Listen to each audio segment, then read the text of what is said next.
Do you know how I know this movie's gonna flop? In every commercial, in every trailer, in every poster, they have to have Peter Jackson Presents. And he's not even the director. He's like a producer or a writer towards this movie. He is not the director. He's not even the author of the book series.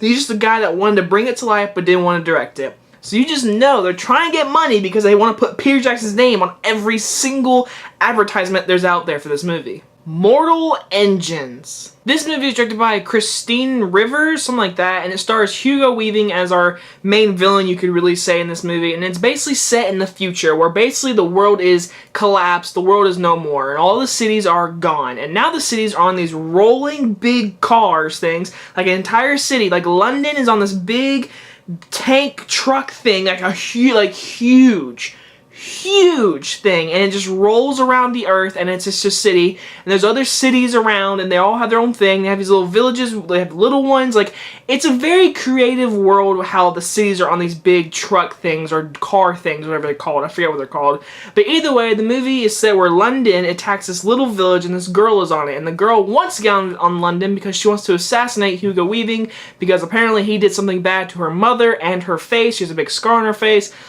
She meets up with this guy, and then they get chased after Hugo Weaving in London, and they're also trying to figure out how to stop him and all that kind of stuff, and that's our movie. So I wasn't excited for this movie. The trailers never got me excited. This was not one of my most anticipated movies of this month. It's just a movie that when I saw the trailers, I said, it looks cool, it looks interesting, but it's not hooking me. Like, it's just interesting by like CGI, and like the cities are on these big things. And I'll get the pause out of the way. First things first, I think the world building was pretty good for a first movie if they're gonna do a sequel. It got me hooked. Like, the first scene in this movie is the best scene in this movie, hands down. The sound design, the CGI, for the like 98% of the CGI looked really freaking good. There was just a few moments where like a live action person's jumping through like an explosion. You can see like she's not, or he or she is not jumping through an explosion or whatever. But like besides that, the CGI looked freaking great. The sound design, the costume design, the production design, the setup of the world, I was intrigued. I'm not gonna lie. Just the actual cities on a truck intrigued me. And like the world building they talked about was really, like the very beginning they explained what happened to Earth and all kind of stuff. I was into everything that was going on. It's just an issue is I didn't care about the story or our characters, and you have to have that. Especially for such a huge world building movie, it fell flat completely. I'm talking this movie had some downright not interesting characters. Our main lead girl, she was fine. She was fine. It felt like she was...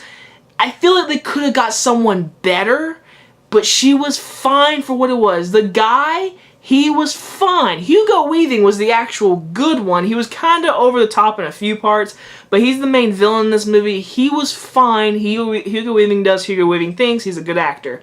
But the main two leads, the boy and the girl, they were fine. They didn't like intrigue me. Their relationship, because they start, minor spoiler, they start building a relationship between each other and you don't really care for it. I didn't care for the relationship at all. I didn't care for the girl and her background with her mother, and there's certain plot points that happen towards the end that I saw coming from a mile away. This story we have seen 1,000 times, guys. There is a big moment at the very end of this movie that I saw a mile away, and a baby could figure this plot point out. It is the most predictable twist in a movie like ever. It's so cliche. I was not shocked by that at all. But the story around it, it's just not that cool. At some point in the movie, there's this big gun that gets pulled into the plot. It's like this thing, if one shot and you explode the city, it's one shot, explodes it, dunzo. And they gotta stop that thing, and they gotta stop Hugo Weaving. And it's just like, it's so simple plot for such an interesting world, and the story could have been so much stronger, and the dialogue was so cheesy and just terrible.